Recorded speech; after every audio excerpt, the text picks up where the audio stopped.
Welcome to the Life of Logos podcast. I'm Ken, and you're watching Storytime with Ken. Today's story is Jonas and the Map. Jonas is a guy, early 20s, and his thing is traveling. He loves to travel everywhere, and he goes to everywhere. He goes within the U.S., he goes abroad. Anytime he can get on a cruise, he's on it.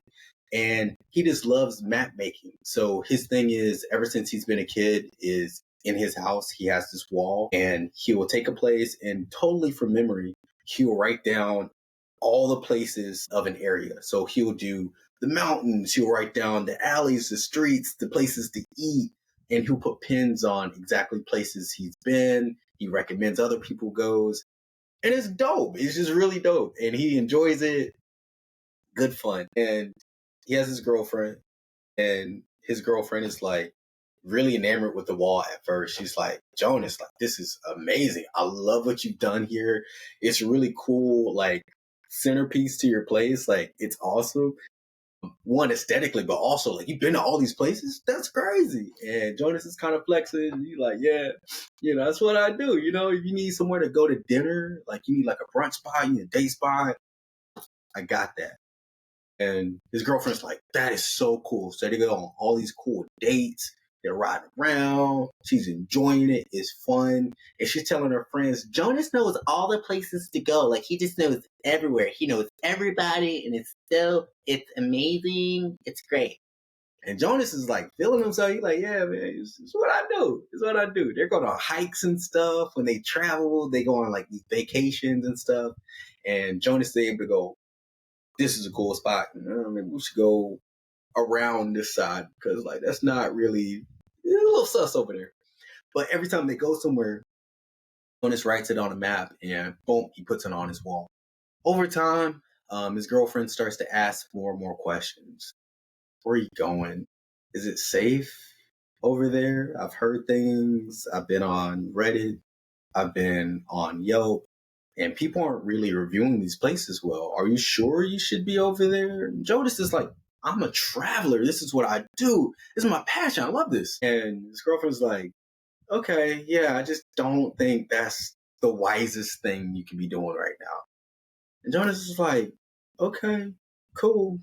But like no real argument comes out of it. Like, honestly, it sounds pretty rational. Like, just be safe and maybe watch where you're going. Okay, so Jonas keeps traveling, keeps doing his thing, keeps making these maps, keeps putting them on the wall, and just the collection is just growing, and he feels like he's getting better at map making as time goes on. But as time goes on, his girlfriend asks more and more questions. Were you really on a hike? Were you really on a boys' trip to, whatever island to go map out this place? And Jonas is a guy of integrity, and he's like, yeah, like, literally, here's the map. Like, this is what I do. And everybody knows this is what I do.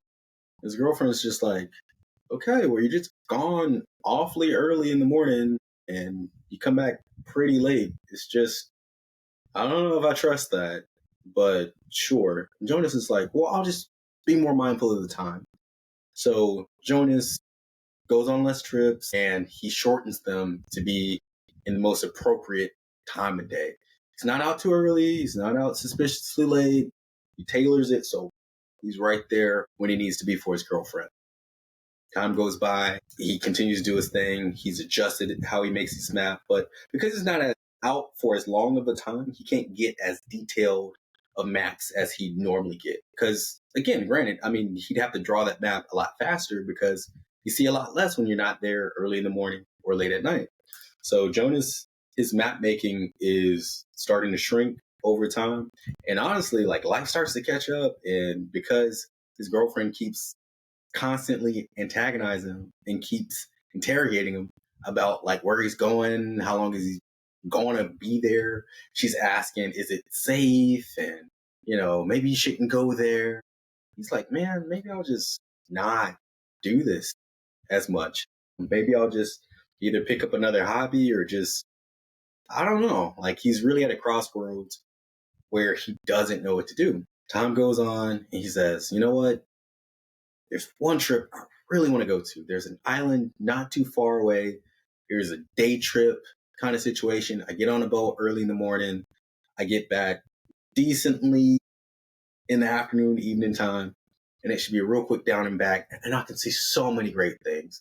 While I cross over there, I should see whales migrating. I should see dolphins migrating on the water. And when I get there, there's all this, vegetation that I want to take note of and put in there. I think there's some restaurants there. He's excited. And right before, he's packed up, ready to go, right before he gets in the car, his girlfriend kind of heads him off and says, "Where are you going, Jonas?" And Jonas is like, "All right, you got me. Like, there's a place I want to go and I really want to map it out." And I thought it wasn't too early. We'd have some time still in the evening to spend together. Is that okay with you? And she goes, "Well, it's going to cost you a lot of money to go on the boat and get there and back. And plus, this is the only weekend I have with you coming up. Like, I want to cuddle. I want to stay in. And I really just want you at the house, Jonas. Sorry, you're going to have to not go." And Jonas is like, "But I've already made plans." And she goes, "Well, you got a decision to make. You can either be with me or you can go on this trip." So Jonas just looks at her like, this is just really unbelievable. This is not fair. Like, how could you do this?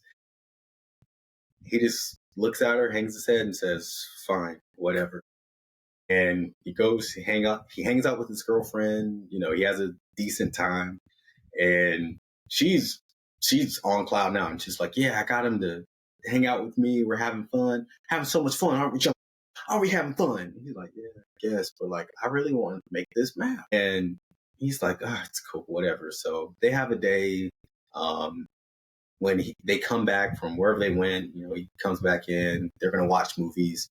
Jonas is like, "I'm going to slip into something a little bit more comfortable, use the bathroom, get a couple snacks, and then I'm going to be ready to watch the movie." Girlfriend says, "Okay." Jonas goes to the back, takes a shower, changes out of his outside clothes, puts on some PJs, and he hears rustling in his room. And he's like, "What the heck is going on over there?" And he looks, kind of pushes the door, and sees his girlfriend is taking down some of his maps. And he's like, "Whoa, what is she doing?" And she's taking them and folding them up and putting them in her pocket. And he's like, "I'm going to sit here. I'm going to watch her." She has a big eraser out, and she's erasing certain points on the map that look too fun or could be dangerous. And he can hear her muttering, "Well, this looks like a club, and I don't want him at nightclub." So she erases that. "Oh, that looks like a dangerous cliff. I'm going to erase that. Oh, I heard about that hike. People won't always come back from that hike in one piece. I need to erase that. Oh, the people are dangerous there." And erases all this stuff off of his map. And he's just sitting there in disbelief. And he doesn't say anything. He goes and he sits down and watches the movie. And he's just stunned. And he's just like, "I couldn't believe she'd do that." And the girlfriend is just sitting there oblivious that Jonas knows that she's been tampering with his maps. And he's just really in quiet disbelief. Days, weeks go on. And at this point, he can't even pull himself to even go on another one of these adventures, knowing that his maps have been tampered with. And, he's going to get significant pushback if he does go out there and doesn't explain and articulate in just the right way.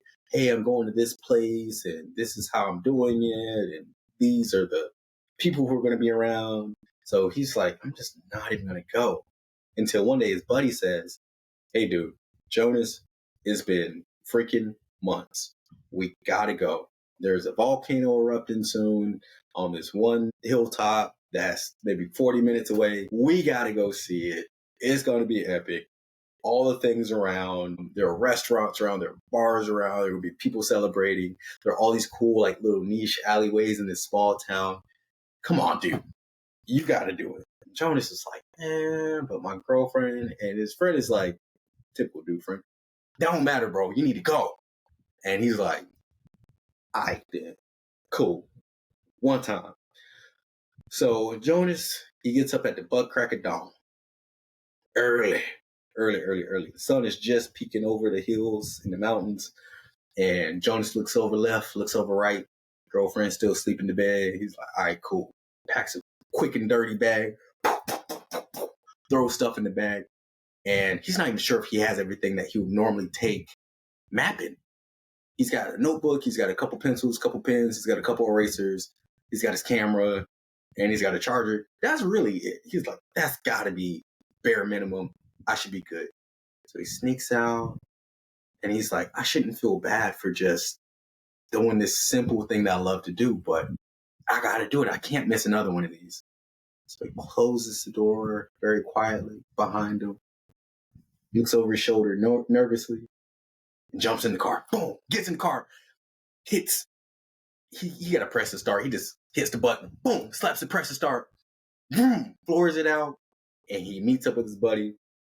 He says, oh, dude, I'm so stoked. I'm so excited. And he's like overwhelmed. And he's like, I feel excited, but I'm also nervous that like my girl's going to be like, she's going to disown me after this. Like, I don't know what to do. And his buddy's like, dude, like, you got to do what really like makes you happy. Like, are you sure you all right? Like, we can't miss this.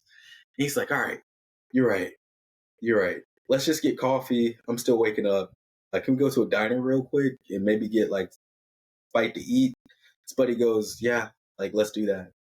So they pull up this little old town that's at the base of the mountain that has the volcano.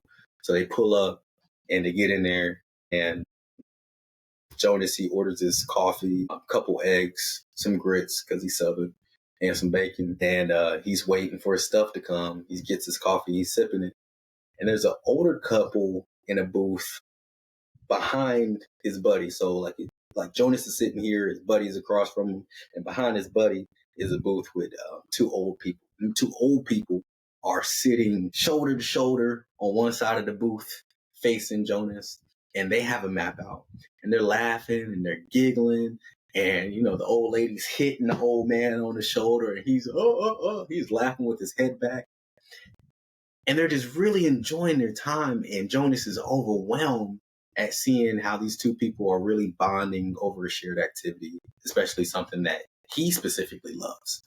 And he hears the old man say, Judith, I love how you've always added to my life and never taken a thing away from it. And she smiles and she says, Tommy, all you do is add joy and add adventures to my already very fulfilled life with you. And that really breaks Jonas. Jonas is like, dang, it could be like that. It's really like that. Ain't no way. Dang, these people are in bliss. Maybe that's the secret to like their success of like longevity and happiness. And, you know, they look healthy and stuff. I don't know. They're enjoying life. And Jonas is like, I want a slice of that at some point in life. And he goes up the top of the mountain with his buddy. They see the volcano explode. He gets all the data he can, and he's just really, Jonas is just blanking out, just drawing everything. Trees, paths around the mountain, up the volcano, the back of the volcano, the town. He's marked down the diner, and he has all these recommendations on this amazing map that he's drawn. And he looks at it and he says, this is the best work I've done yet. And looks over to his buddy and says, dude, I'm so glad that you brought me out here. I'm so glad that you convinced me to go, because without you convincing me, I don't think I would have come. And his friend says, dude, that's what friends are for. I'm glad you're getting back to yourself. And I don't want to lose you, but more than anything, I don't want you to lose yourself, man. So make sure whatever you do, you're keeping tabs on what's adding to your life and what's taking away from your life. Then Jonas goes home and his girlfriend is irate. Where have you been? I know you weren't at the mountain. I know you weren't at the volcano. I saw your story. It wasn't on your story, but it was on your friend's story. I see both y'all. What were you doing? I see you follow all these new people. They're all mountaineers. Like, what is that about? And Jonas just very quietly says something, and her face drops. And from there, Jonas goes on to make many, many, many more maps. And that's Jonas in the map. So what do you think? What do you think the maps represent in Jonas's life? What do you think he said to old girl to make her face drop like that? What do you think in her quietly asking all of these questions that seem rational, right? Like she brought up some really rational points. Like, is it wise to go out where it's dangerous? You could be spending more time with me and we could be spending more time together. You're going to spend a lot of money on these trips. On all these questions, they sound very rational, right? But is that okay? Is it okay to ask rational questions? Is there a point where like adventure outpaces those rational times? Like how do you maneuver that? If you have a person who's highly adventurous, but you're more reserved and you don't think that they should be out there like that, like how do you, like where's the in between? You can't just say like, hey, like never do that again. But is there an in between? Is there a compatibility issue? What do you guys think? Let me know down in the comments. But until then, I've been Ken. It's been a pleasure telling the story. And until next time, keep living your truth and can't wait to see y'all again out here.